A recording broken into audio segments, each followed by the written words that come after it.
All right, guys, it's time for the Week 5 matchup previews as promised yesterday in the recap. So we're going to start off with What If versus Cheesehead, who I've had an opportunity to speak to about his crybaby antics from last week.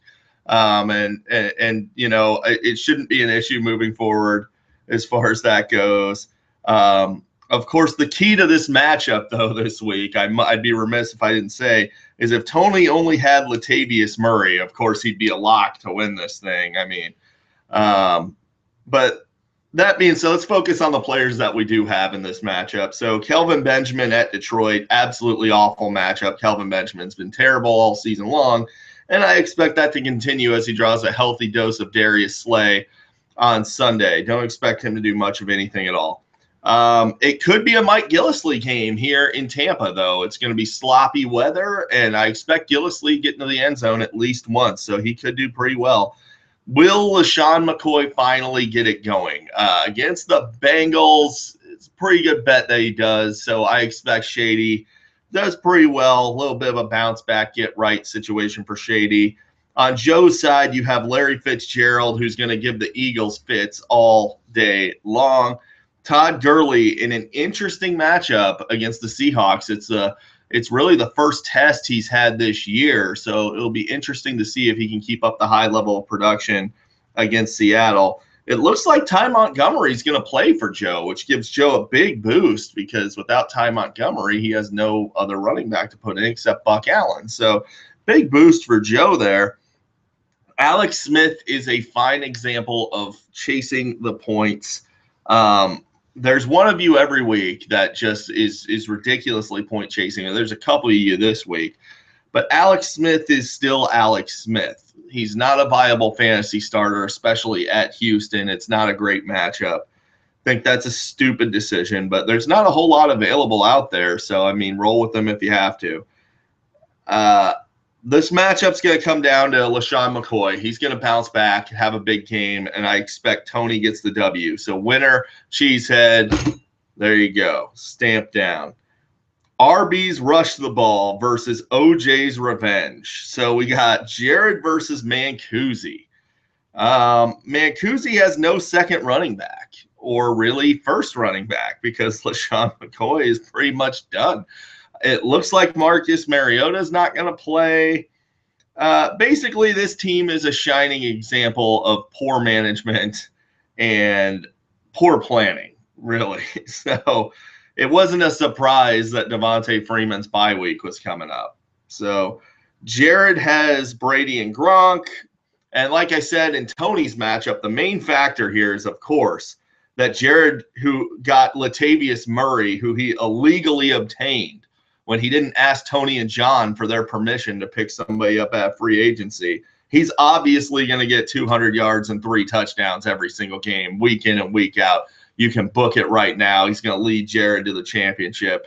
But in all seriousness, Jared's going to win this game because Mancusi's barely fielding a team right now. So Jared gets the W. Pretty Princess versus Cash Me Outside. So my dad versus Steve. This is the Hyde, Murray, and Green revenge game. This is the game where Steve looks into the mirror and sees what he could have had if he would have just stayed patient with these guys instead of just giving them away for basically nothing unless there was some sort of back deal handshake done, which kind of looks like it was because the trades were that stupid. I don't really need to go into much detail here. Steve, you're going to lose. Look at this train wreck of a team you're rolling out there. I mean, Andre Ellington, really? Belial Powell, oh, okay. I'm sure he'll do well 2 weeks in a row. I mean, it really doesn't matter moving forward. Steve doesn't have a decent player in his lineup. He just doesn't. So I'm 4-0 betting against Steve, and I'm going to continue that trend to 5-0 this week. So winner is Pretty Princess. Boom. Ruling Pretty Princess. At least I'm not Steve versus Go Cubs Go. Jason, I want you to just listen closely. You are point chasing with Cam Newton, and you're not going to catch him. You're not going to catch the points. He's going to have a terrible game. He's garbage, terrible quarterback. And now he's got this controversy that basically he doesn't respect women hanging over his head. And that's another thing for him to be concerned about instead of football. Cam Newton is an absolute dumpster fire. Stay away from him. He's horrible. You can't do it. So Mike Evans will do well against the Patriots. Melv Gore, however, is averaging just 3.1 yards a carry. He looks like rookie Melvin Gordon and not last year breakout Melvin Gordon. Speaking of guys that should have broken out by now, what in the world is going on with Joe Mixon? If you can give me a call as a Bengals fan, give me some insight into what in the world is going on with your boy there. I can't figure it out. On Reese's side, a lot riding on the Bucks, man. Jameis Winston, Deshaun Jackson, Doug Martin. I expect it to be okay, though. I don't expect Doug Martin to do all that much in his first game out there because I just think he'll share the load for a week or two before he gets the full-time gig again. But D-Jax and Jabu, they ought to connect a few times against the Patriots. Although that being said, everyone's predicting this game to be an absolute shootout, Patriots-Bucks. So, of course, that means it will not be. It's maybe this one ends up being 6-3 because that's just the way the NFL works. But the matchup comes down to Jason finding a better quarterback than Cam Newton. As of now, ruling Reese. Reese gets the W this week. And on to Ben the Knee versus John. So me versus John. The Jags are a tough matchup for Big Ben and Antonio Brown, of course. Chris Hogan could have a big game, though, and I expect, of course, Kareem Hunt and Ezekiel Elliott to both do well because, of course, they're great.